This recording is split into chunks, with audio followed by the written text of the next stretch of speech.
What's going on, YouTube? Now, a couple days ago, someone hit me up and asked me, do I think Alpo is still alive?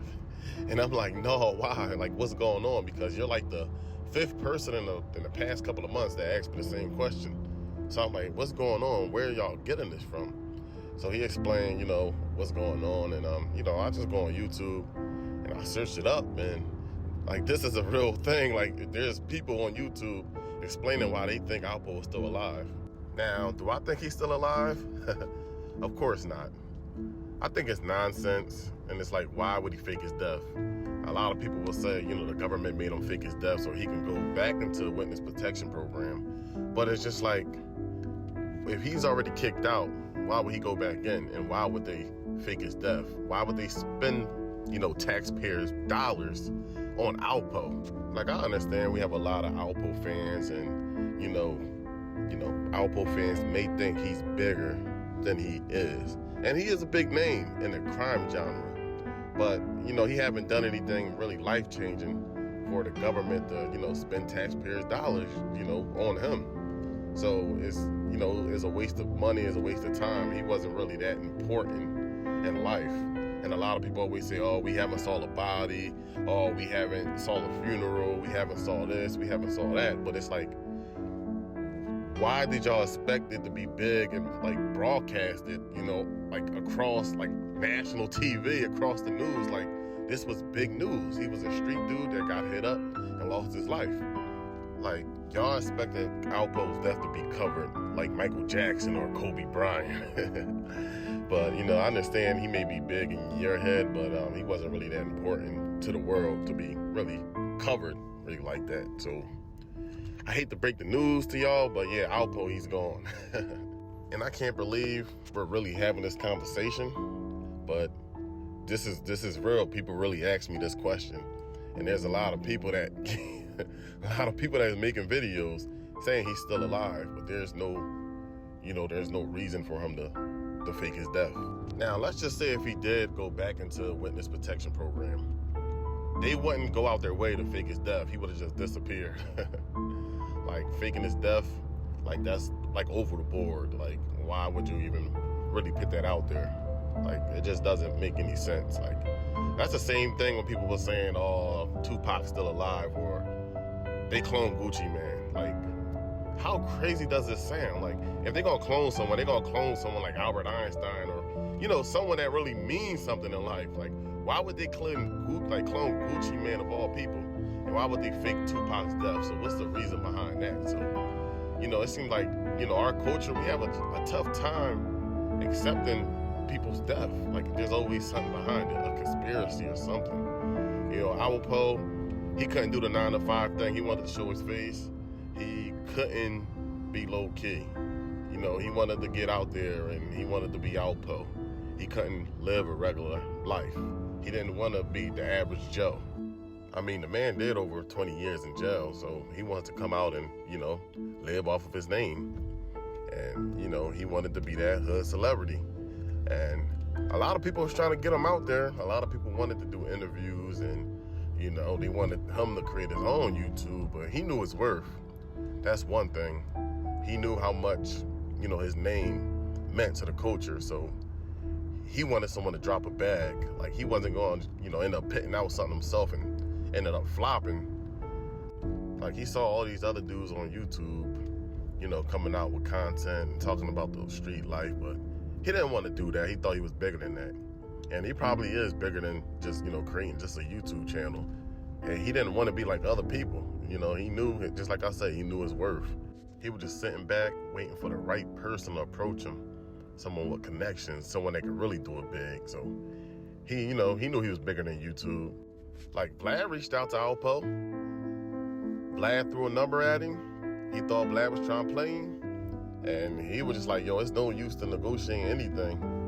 Vlad tried to play me. So it was no use to negotiating, man. Get them numbers right. Get them numbers up. And Vlad used to doing interviews with these gangsters, because usually gangsters, they come home hurting. So their pockets ain't really right. So, Vlad get away with just throwing out low numbers to these gangsters to tell their story and just toss them to the side. But he wasn't going to do that with Alpo, because Alpo was cool. like his pockets was cool, man. Like, you know, we seen him with the MCM, the LV, and all that stuff, man. You know, driving Phantoms, Rolls Royces, and all types of stuff. I'm not saying it was his, but, you know, just to rent one of them Jones cost something. So, but that said, I just wanted to share, you know, my thoughts on the topic. I can't believe this is a real topic, but, you know, a lot of people have their own opinions and their own thoughts. So here's my thoughts on it. But if you're new, you know, hit that subscribe button, turn your notifications on so you don't miss out. Hit me up in the comments. Let me know what y'all think about the situation. And, you know, hit that like button. Keep this thing going. Don't forget to check my playlist out. And, you know, before y'all request anything, just hit the playlist, because there's a lot of people requesting videos on people that I've done already.